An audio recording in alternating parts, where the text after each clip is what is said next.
अस्सलामुअलैकुम। दुआ है कि अब्दुर्रहमान साबरी में खुश आमदीद कहते हैं। अगर आप चाहते हैं कि आपका चेहरा चमकाए, आप कभी बूढ़े ना हो और आपके चेहरे के ऊपर खूबसूरती, लालगी, ताजगी, रेडनेस हो, तो पिस्ते का ऑयल लगाएं। ये सबसे बेस्ट नेचुरल ऑयल है जो आपके चेहरे को खूबसूरत रखता है, यंग रखता है, बूढ़ा नहीं होने देता।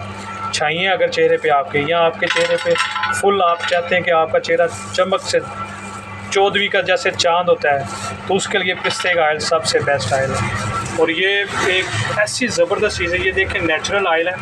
ये हमने बाहर भेजना था, ऑर्डर था हमारा, तो उसके लिए बना रहे हैं नेचुरल। और ये अगर आप नेचुरल यूज़ करते हैं, पिस्ते के वैसे तो बहुत ज़्यादा फ़ायदे हैं पीने के लिए भी, हड्डियों को मजबूत करता है। काफ़ी ज़्यादा अगर इसकी मैं वीडियो बनाऊँ, बहुत ज़्यादा लंबी वीडियो बन जाती है।